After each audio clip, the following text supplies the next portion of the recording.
சில நேரங்களில் பிள்ளையிலே நீலாம் உருப்படவே மாட்டா, வாழ்க்கையில முன்னேறவே மாட்டா. சொல்றது யாருங்க? அது முன்னேறணும்னு ஆசைப்பட்டு தானே பாடாப்பட்டுட்டு அடக்கிய. அப்புறம் எதுக்கு அந்த வார்த்தை?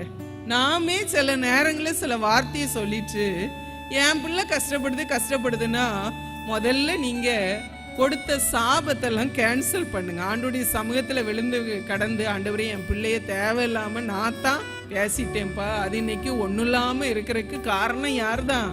நான் தான் சொல்லி ஆண்டோடைய சமூகத்துல அழுது விண்ணப்பம் பண்ணி பிள்ளைய ஆசீர்வதிங்க. அநேக நேரங்கள்ல பிள்ளைகளை நம்ம இப்படிதான் சபிக்கிறோம். நீ உருப்படவே மாட்டல, இல்ல நல்லா இருப்போன்னு நினைச்சிடாத, நீ விளங்க மாட்டா அப்படி சொல்ற தாய்மாரி இருக்கதான் செய்யறாங்க. இருக்காங்களா இல்லையா? பிள்ளைகளை ஆசீர்வதிக்கணுமே தவிர பிள்ளைகளை சாபம் போட கூடாது. பிள்ளை அப்படின்னா சேட்டை பண்ணத்தான் செய்யும். பிள்ளை சேட்டையே பண்ணலன்னு வைங்களேன், அது மூளை வளர்ச்சி இல்லாத பிள்ளை. உங்க பிள்ளை எப்படி இருக்கணும்னு ஆசைப்படுறீங்க? படிப்புல மட்டும் 100க்கு 100 வாங்கணும். அப்புறம் இவங்க சொல்றதெல்லாம் அது என்ன செய்யணும்? கேட்கணும். இவங்க என்ன நினைக்காங்களோ அதை தான் அது என்ன செய்யணும்? படிக்கணும். எல்லாம் இவங்க விருப்பப்படியே அது செய்யணும். அப்படின்னா அது ஒன்றும் பொம்மை இல்லை, நம்ம இஷ்டத்துக்கு அதை ஆடுறதுக்கு. அந்த பிள்ளைகளுக்கும் 4 காரியம் வெளியே போறாங்க வராங்க, 4 காரியம் தெரிஞ்சிருப்பாங்கங்கிறத என்ன செய்யக்கூடாது?